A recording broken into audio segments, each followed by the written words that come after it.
We're taught that history is a ledger of brilliant minds and grand strategies, a narrative woven by the capable. That's a comforting but profoundly incomplete story. It omits the true, messy, and infinitely more entertaining engine of human progress: absolute, magnificent incompetence. This is not a mere catalogue of minor missteps. This is a monument to the 10 most spectacularly unqualified figures to ever grip the reins of power, whose legendary blunders prove, without a doubt, that a high rank paired with a low IQ is history's most reliably explosive combination. We celebrate the glorious failures that redefined empires, shattered economies, and permanently altered the course of civilization. Number 1. The immolation of an empire, Shah Muhammad II and the first rule of diplomacy. The 13th century stood in awe of the rising tide of the Mongol Empire, led by the man who would come to define continental terror, Genghis Khan. Khan, while brutal in conquest, often preferred trade and tribute to bloodshed, offering a window of peace to neighboring states. The Khwarezmian Empire, modern-day Uzbekistan, Turkmenistan, etc., ruled by Shah Muhammad II, was offered just such a chance. The Shah's blunder was not a matter of poor tactical retreat or a misjudged battle. It was a pure, unadulterated violation of the most ancient rule of diplomacy: you do not kill the messenger. The initial exchange was a proposition for trade. Genghis Khan, seeking to open the Silk Road for commerce, sent a massive, well-funded caravan and diplomatic mission into Khwarezmian territory. This was an invitation to staggering wealth and stability. Shah Muhammad II, however, was gripped by an insane mixture of suspicion, arrogance, and greed. Upon the caravan's arrival at the border city of Otrar, the governor, Inulchuk, seized the goods and, on the Shah's supposed order, executed the entire diplomatic party, including the Khan's personal envoy.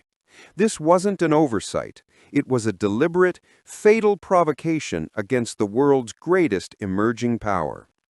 Genghis Khan's initial reaction was not a rush to war, but a demonstration of calculated restraint. He sent a second, smaller delegation to Khwarezmia, demanding the execution of Governor Inulchuk and the return of the stolen goods. The Shah's response sealed his fate and the fate of his entire civilization.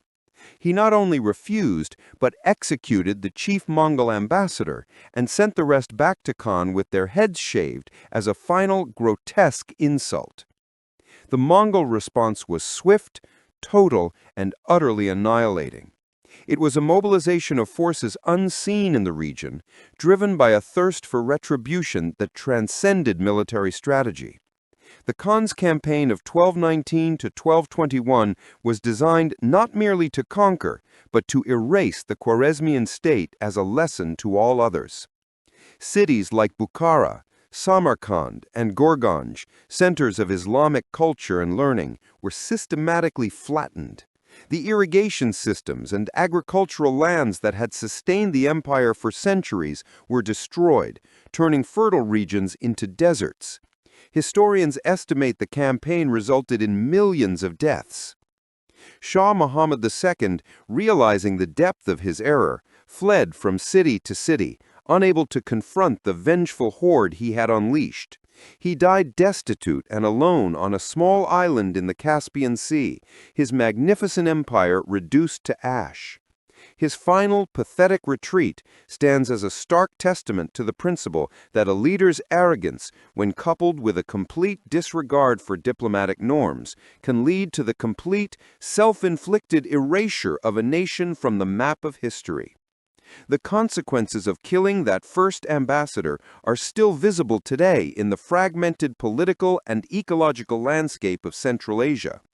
The blunder transformed a potential trade partner into a genocidal enemy, all because the Shah refused to grasp the one inviolable rule: never poke the hornet's nest. His failure was not in losing a battle. It was starting a war that could only end one way, and doing so over a trivial, petty act of murder. Number 2. The Emperor and the Poultry, Honorius and the Collapse of the West. In the pantheon of disastrous rulers, few achieved the level of bewildering apathy displayed by the Roman Emperor Honorius. His reign, 393 to 423 AD, coincided with the terminal decline of the Western Roman Empire. Yet his most enduring legacy is his obsession with a chicken. The year is 410 AD. The Visigoths, led by Alaric, had breached the walls of Rome, the Eternal City. This was an event of cataclysmic significance, the first time in 800 years that a foreign enemy had successfully sacked the city, a cultural and psychological blow from which the empire would never truly recover. Honorius, however, was not in Rome. He was safely ensconced in his highly defensible capital of Ravenna, 350 miles away. The fateful moment came when a royal messenger, pale and breathless, rushed into the imperial court with the devastating news. He delivered the dire update with the words, "Rome has perished." The court expected tears, panic, or a frantic issuance of military orders.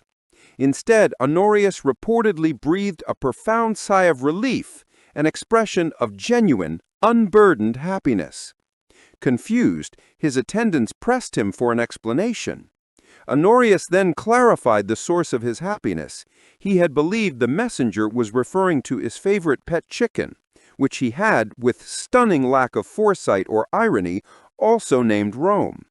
The emperor's precise, documented response was essentially, "Oh, thank God, I thought you meant my chicken, Rome. The city? That's fine."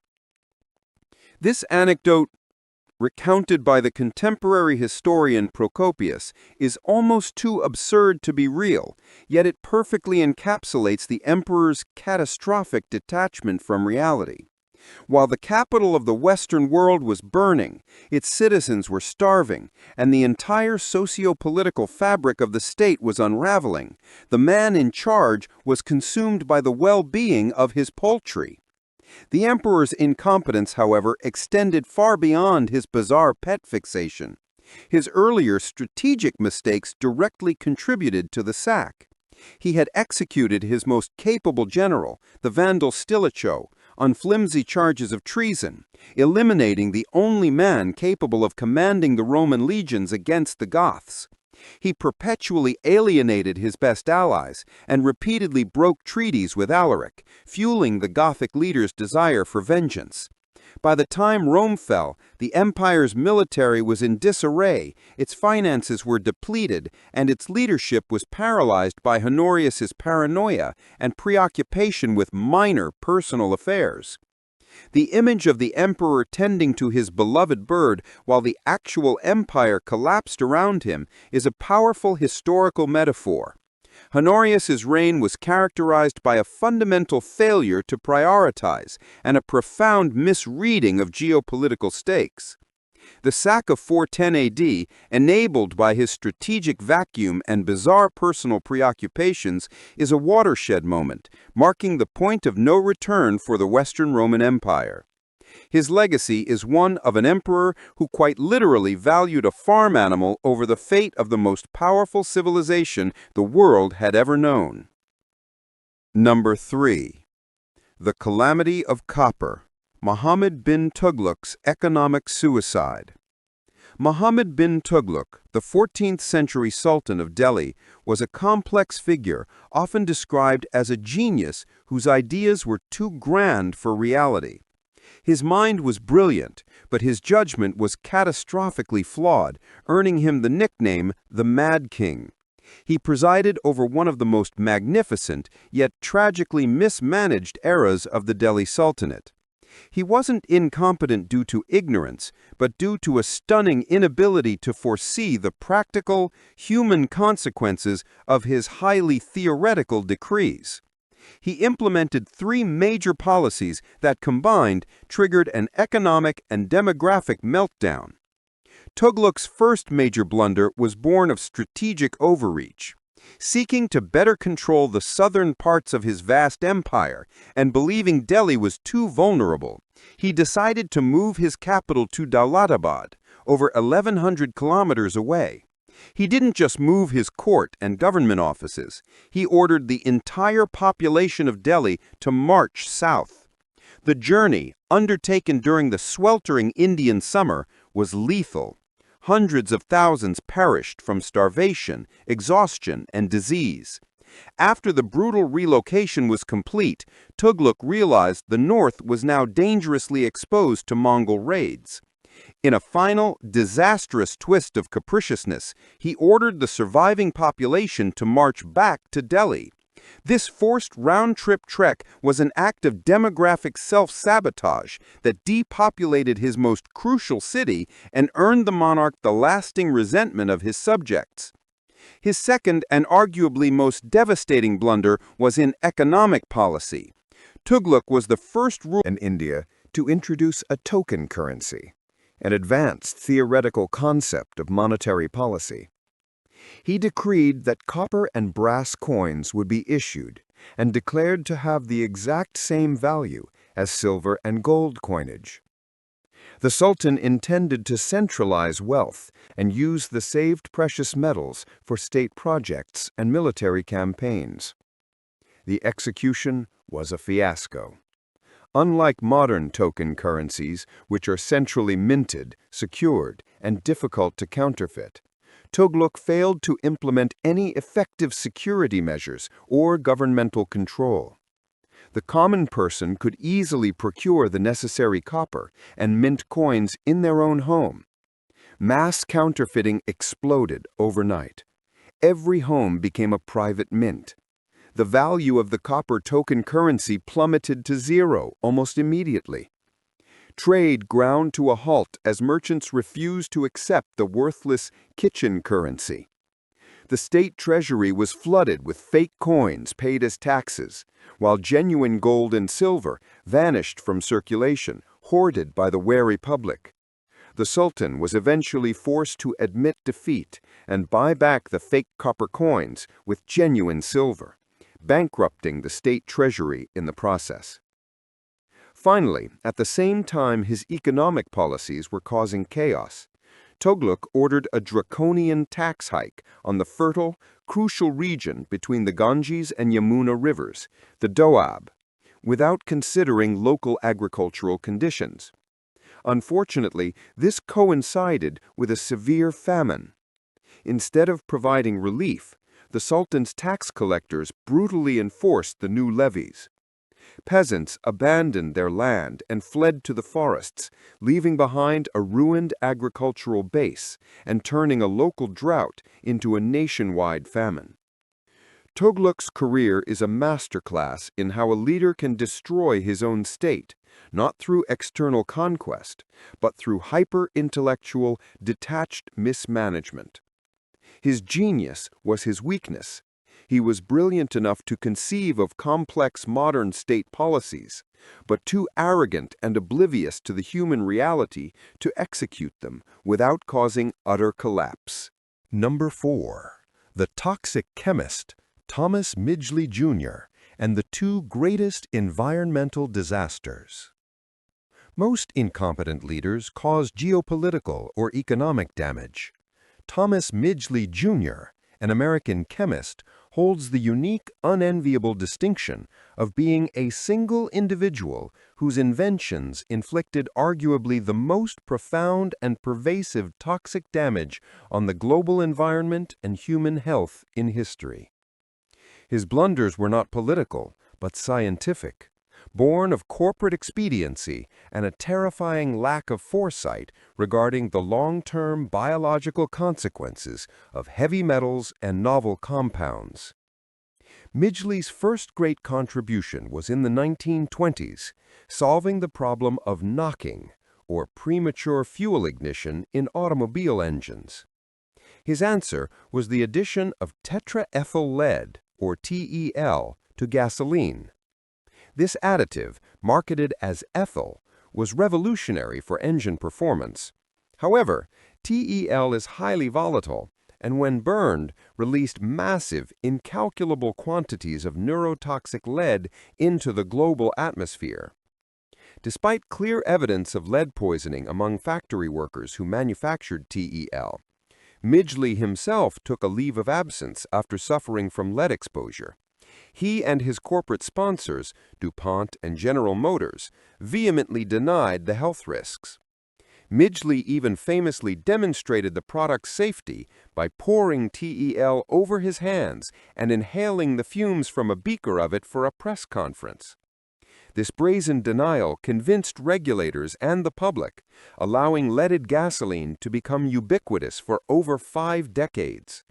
The result was the global contamination of air, soil, and water, leading to elevated blood lead levels in generations of children. The consequences were devastating: widespread neurological damage, cognitive impairment, and increased violent crime, a silent, global poisoning orchestrated by a single flawed chemical solution. Midgley wasn't done. The second problem he was tasked with solving was the search for a safe, non-toxic, non-flammable refrigerant to replace hazardous substances like ammonia and sulfur dioxide used in early refrigeration. In 1930, he introduced dichlorodifluoromethane, better known by the trade name Freon 12 or chlorofluorocarbon. Freon was hailed as a miracle compound, inert, stable, non-flammable, and effective.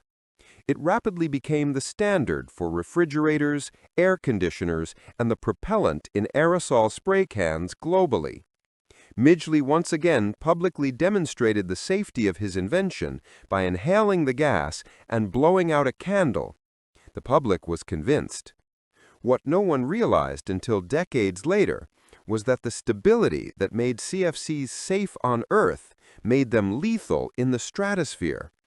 Once released, these chemicals drifted up to the ozone layer, where solar radiation broke them down, releasing chlorine atoms that catalytically destroyed ozone molecules.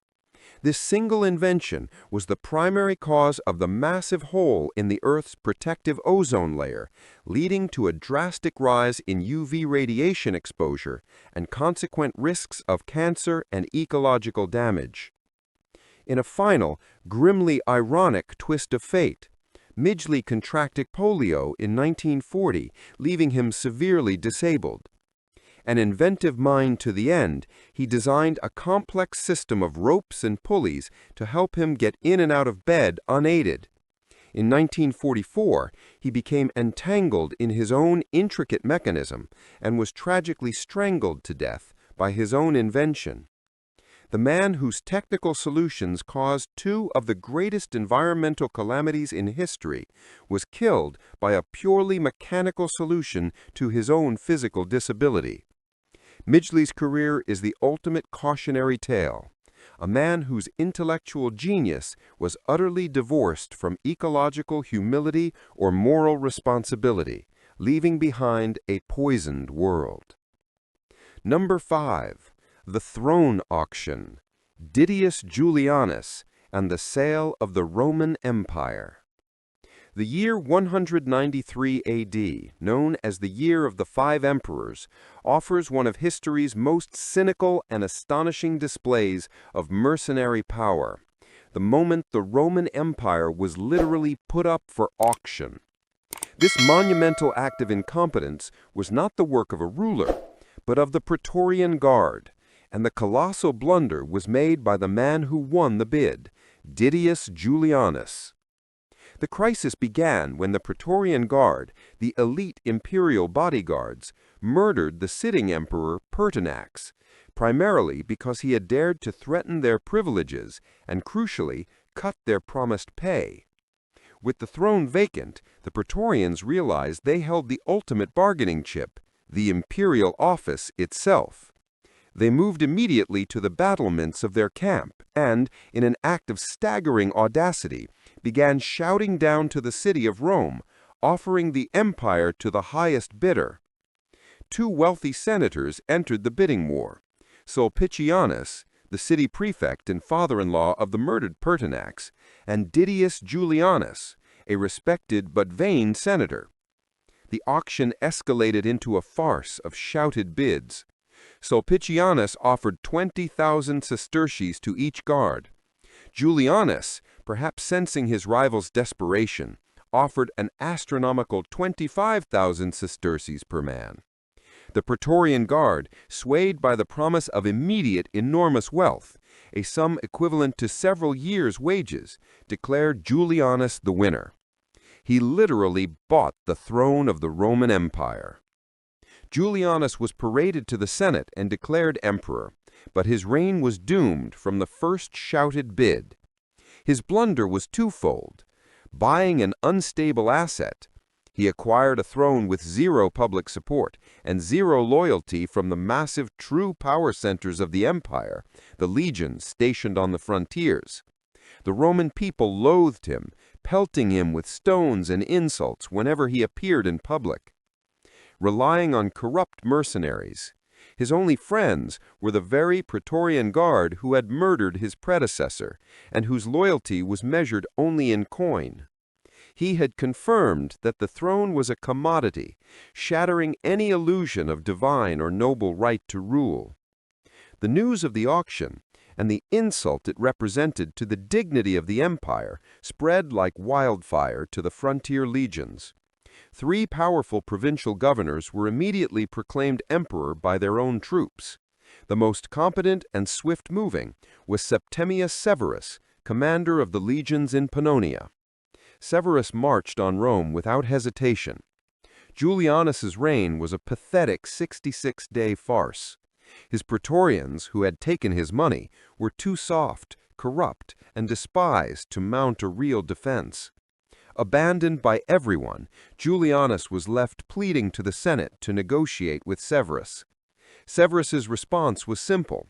He ordered the Praetorian Guard to execute Julianus and then had the entire guard unit dismissed and banished.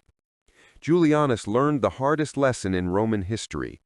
You can buy the title of emperor, but you cannot buy actual power.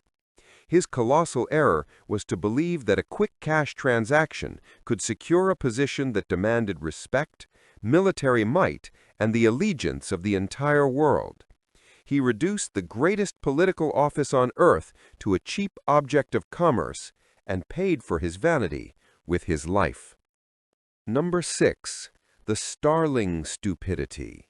Eugene Schieffelin and the Introduction of an Invasive Species.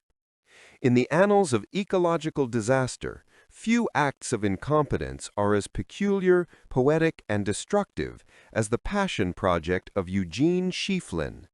Schieffelin was a wealthy German-American pharmacist and a dedicated amateur ornithologist living in New York in the late 19th century.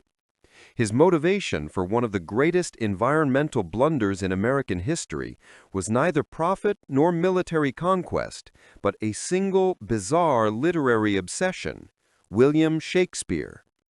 Schieffelin's life mission was to enrich the American environment by introducing every single species of bird mentioned in the works of Shakespeare that did not already exist in North America. He was determined to make the New World fauna reflect the Old World bard. In 1890 and 1891, after several failed attempts with other Shakespearean birds, he released approximately 60 to 100 European starlings into Central Park, New York. The species is mentioned in Henry IV, Part 1, quote, "The only difficulty is with the starling, but the starling must be taught to speak, if only to vex the king with repeated words of treason," end quote. Unfortunately for North America, the starlings thrived in their new environment. The European starling is a highly aggressive, non-native, and successful invasive species. The initial 60 birds bred with a speed and tenacity that defied control. Today, the population is estimated to be over 200 million individuals, spread across the entire contiguous United States, southern Canada, and northern Mexico. Schieffelin's literary fancy became an ecological nightmare. Ecological dominance. Starlings are cavity nesters and aggressively outcompete native birds, such as bluebirds, woodpeckers, and flickers, for crucial nesting sites, dramatically reducing native populations.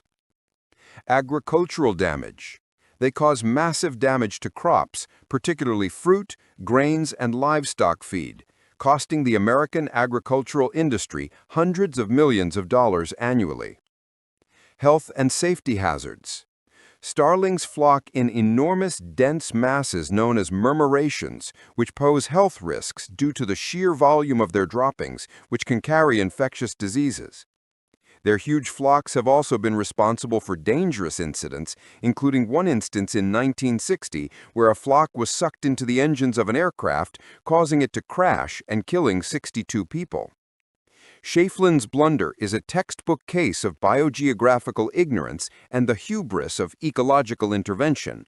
He acted on a romantic literary impulse without any scientific understanding of ecosystems, competition, or population dynamics. The staggering $200 million bird problem today is the literal consequence of one man's desire to hear a Shakespearean footnote outside his window. His error underscores the principle that the greatest ecological harm is often committed with the purest, most naive of intentions.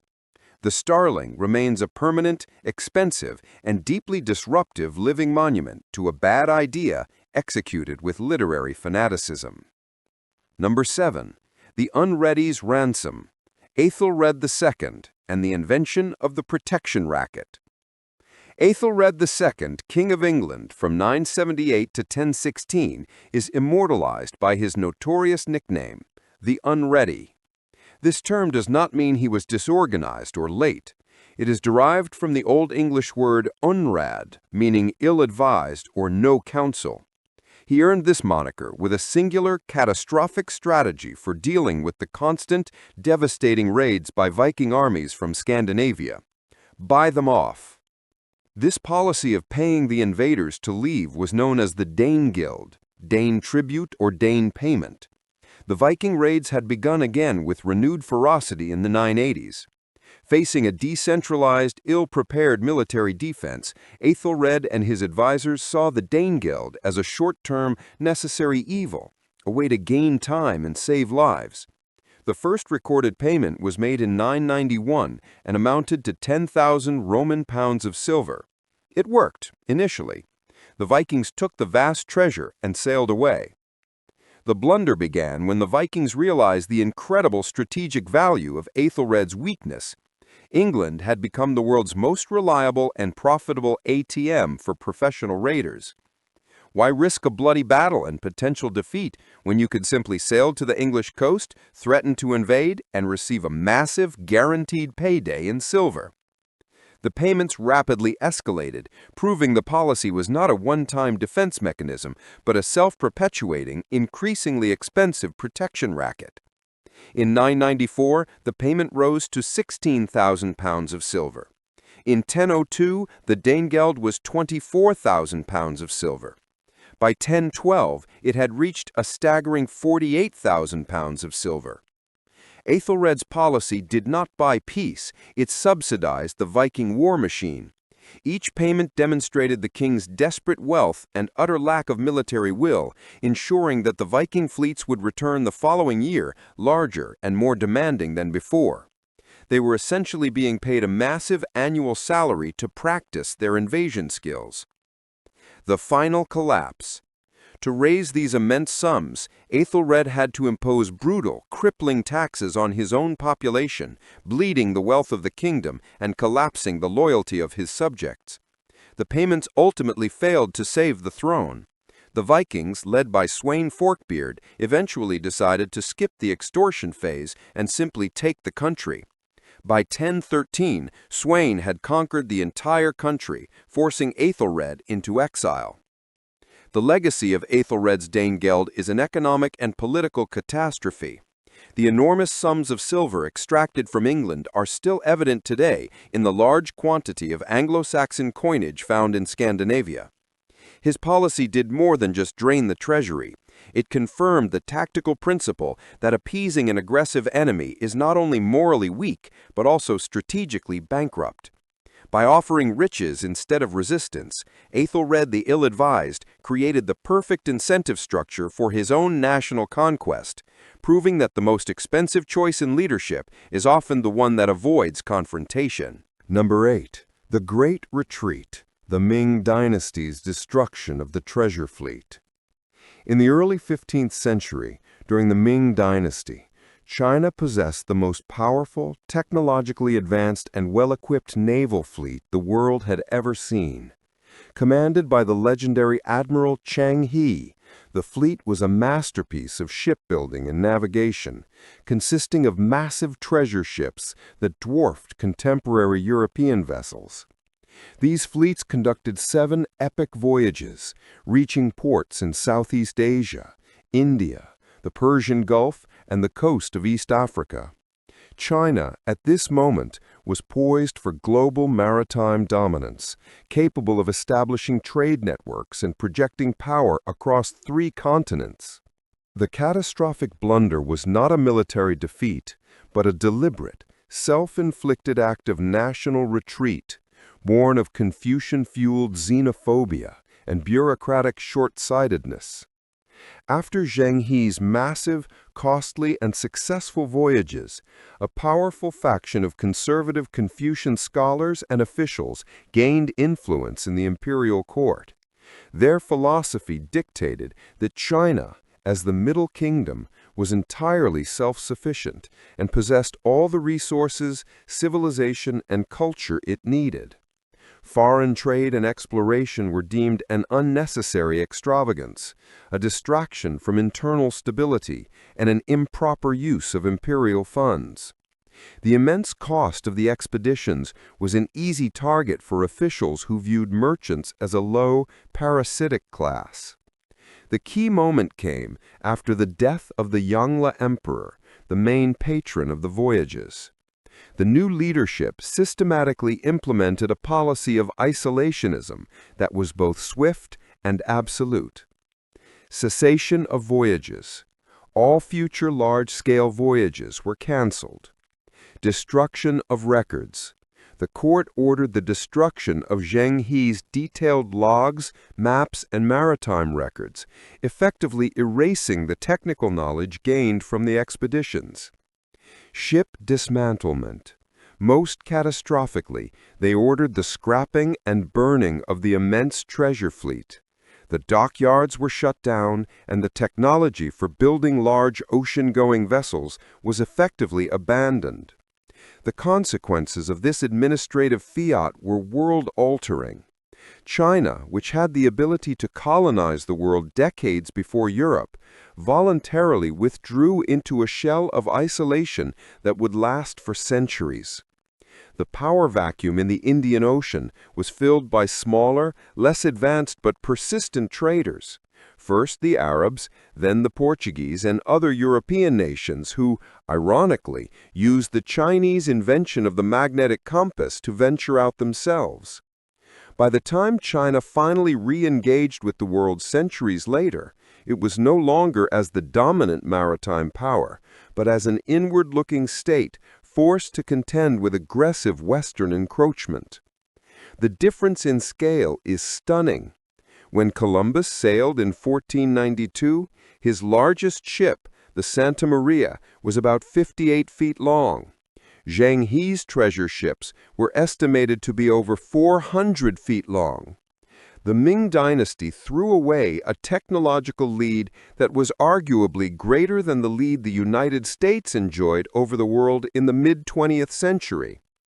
The deliberate, ideological destruction of the treasure fleet is one of history's most profound examples of internal ideological purism trumping global strategic opportunity.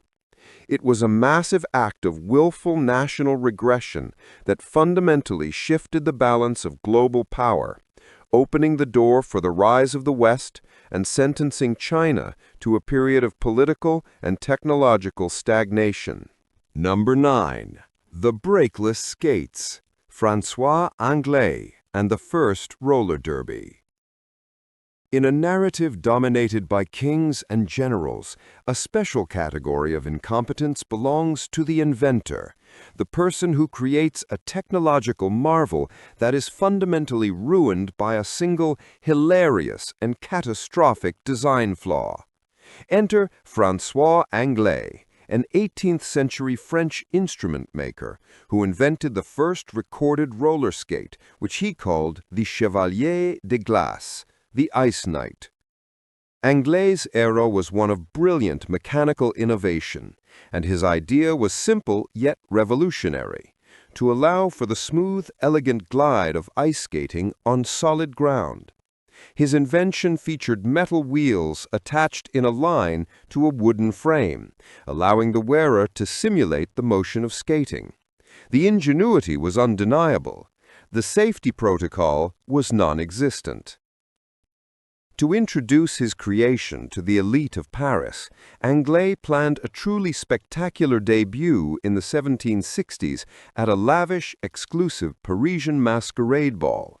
He sought to combine his technical skill with his artistic flair. The costume? He dressed as a graceful, mythical skater. The entrance? He strapped on his novel wheeled boots. The performance? He picked up his violin, tucked it beneath his chin, and began to play a delicate tune while gracefully rolling into the crowded, mirrored ballroom. The entrance was stunning. The crowd gasped in awe at the sheer novelty and the effortless glide of the inventor. Anglais was the center of attention, a genius demonstrating a revolutionary new form of locomotion. The only tiny, minuscule detail that Anglais had overlooked in his passion for frictionless motion was the concept of deceleration, specifically a braking mechanism. As he glided elegantly, playing his tune, Anglais suddenly realized, with a rising sense of panic, that he was building up speed and had no way to stop or turn sharply. His revolutionary device was a beautiful trap. He careened across the expansive ballroom floor, a terrified, musical projectile. He was headed directly for the most expensive, impressive, and fragile fixture in the room: a massive, floor-to-ceiling Venetian mirror. Anglais crashed into the mirror with a shattering violence. The grand entrance turned into a spectacle of destruction. The priceless mirror was smashed into 1,000 glittering pieces. His violin was utterly destroyed, and his new skates came to an abrupt, screeching halt. The silence that followed the crash was deafening, broken only by the sound of the inventor picking himself up, covered in glass and stripped of his dignity. Anglais' blunder is a powerful analogy for all of history's innovations that lacked the necessary restraint or control mechanism. He achieved 90% of a perfect invention, but the omission of the final, crucial safety feature made the entire enterprise a failure. He was the first person to experience the exhilarating freedom and the terrifying danger of his own invention, proving that flair and genius are meaningless without the basic physics of stopping. The invention was a success, but the product demo was a complete, costly, and humiliating disaster. Number 10.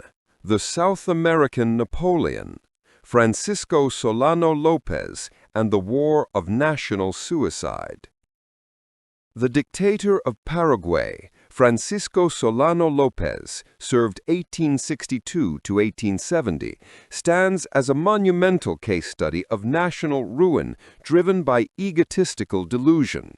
Lopez, a man of immense personal vanity, saw himself not as the leader of a small, landlocked nation, but as the Napoleon of South America.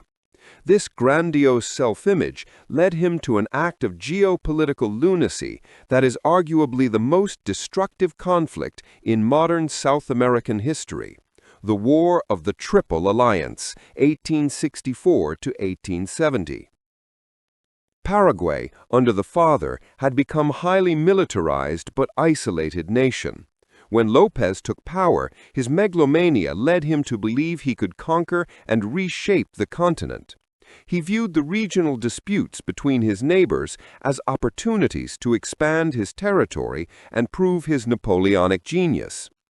His strategy was suicidal in its audacity. He decided to confront simultaneously the three nations that surrounded him: Brazil, Argentina, and Uruguay. He literally declared war on the Triple Alliance, three much larger, more populous, and wealthier neighbors, all at once.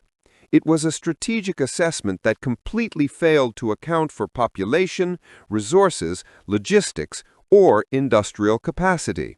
It was less a war plan than a national suicide pact. The war that followed was a grinding, 6-year catastrophe. The Triple Alliance powers had the numbers and the resources, and while the Paraguayan army fought with desperate bravery, they were ultimately overwhelmed. Lopez, refusing to admit defeat, forced his nation to fight until the bitter end. He conscripted old men, young boys, and even women into the military as the male population was systematically decimated. The results of his arrogance were horrifying. Massive death toll. The war resulted in the deaths of approximately 90% of Paraguay's adult male population. Total population loss. Estimates suggest that between 50 and 70% of Paraguay's total population, men, women, and children, was killed, starved, or died from disease, a demographic wipeout unmatched in modern history. Territorial and economic ruin. Paraguay was completely occupied, stripped of significant territory, and left economically devastated for decades. Lopez, driven by his insane comparison to Napoleon, believed that the ultimate display of national honor was total, collective sacrifice. He fled with the remnants of his forces until he was finally cornered and killed in 1870. His final defiant words, "I die with my country," were a chilling reflection of his ultimate failure. The War of the Triple Alliance remains the most glaring example of a leader's personal ego driving a nation to the brink of extinction. Francisco Solano Lopez achieved a terrible kind of immortality, not as the Napoleon of South America, but as the architect of his own nation's demographic collapse, a monument to the colossal incompetence that occurs when vainglory meets the brute reality of politics. Here we have just 10 exhibits of monumental, world-altering incompetence. From the man who valued his chicken over his capital to the chemist who poisoned the planet, these figures prove that hubris, ignorance, and a failure to grasp the basic rules of physics, economics, and diplomacy are the most powerful forces in shaping history. But we know the hall of shame is vast and the competition is fierce. Who is the one unforgivable omission from this new exclusive list of 10? Whose blunder was so profound that they must be included? Make your case for the 11th most incompetent figure and tell me why they deserve the spot.